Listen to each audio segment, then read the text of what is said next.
Well, welcome back, everyone. So glad to have you here with me this morning. Here we are in Copenhagen, Denmark. Beautiful little town, big town, something, I don't know. But it's a beautiful town, I'll tell you that. All right, well, we've got some more words to avoid we're going to talk about. But before we do that, business from last week. Trivia question sponsored by Latitude is a beautiful beach bag. And the question had to do with beach attire. Whoops, let me go back. There we go. Where did the man who created the first bikini get the name bikini? Was it after Bikini Atoll, an island, Noki Bikini Taki, a Japanese cocktail, or Jasmine Bikini, a Dutch royal? And the first three people who got it right did say it was after Bikini Atoll, an island used to test bombs during World War II. There you go. So congratulations to our first three winners. Here they are. And you will all be getting this beautiful beach bag. I'm told it's beautiful. I don't really know.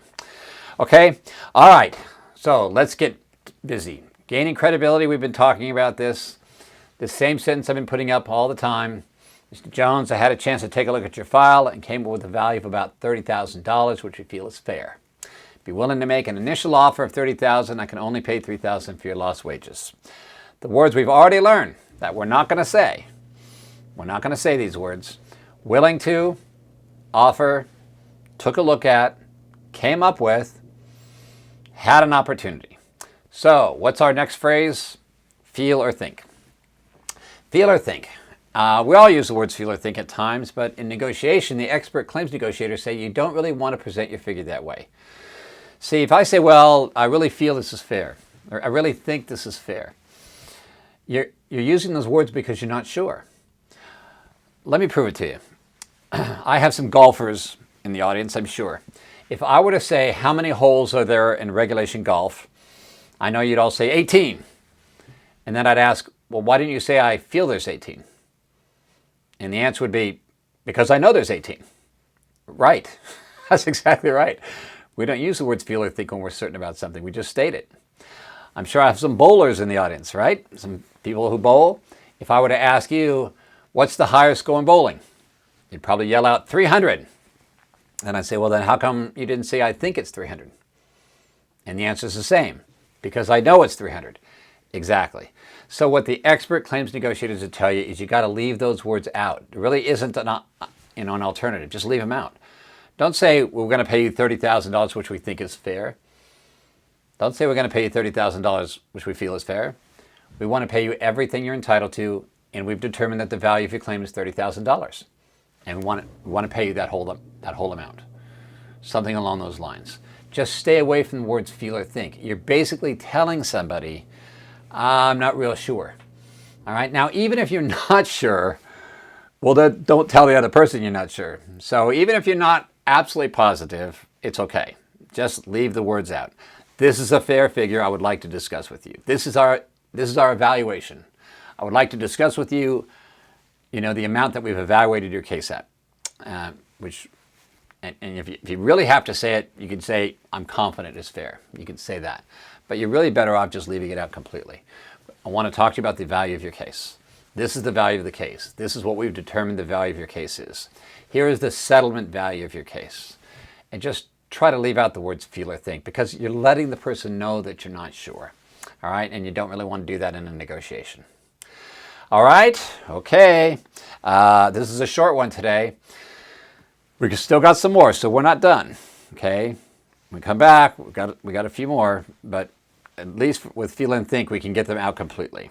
All right? We don't even have to worry about an alternative. All right? As always, call me, email me. I'll answer any questions you have. Go over any information you'd like. I'll even role play with you if you like. Happy to do that. All right.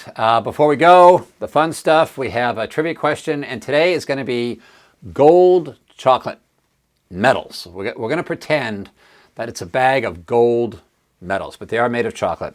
And the reason for that is because our trivia question has to do with Olympic medals. Okay? Are you ready? Okay, here we go. How old was the youngest confirmed Olympic medalist? How old? 10 years old, 12 years old, or 14 years old? Those are your options. Send me an email. First three, you're going to win those gold chocolate medals. Okay? So there you go. Okay.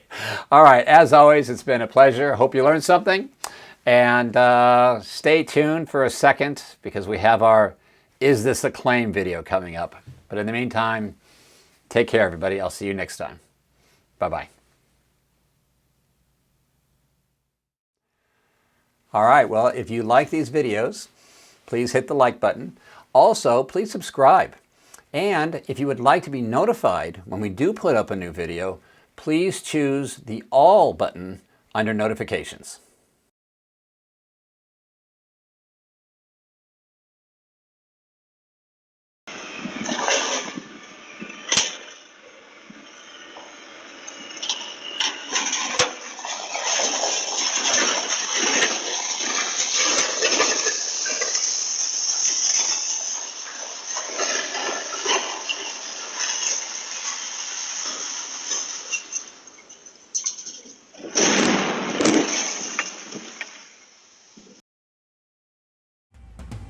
Welcome to our fun claims unit.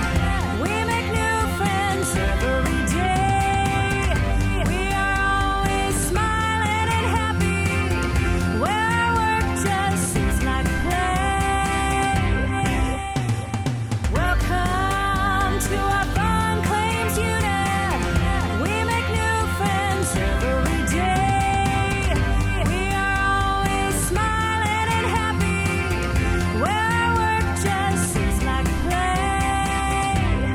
Welcome to our unit.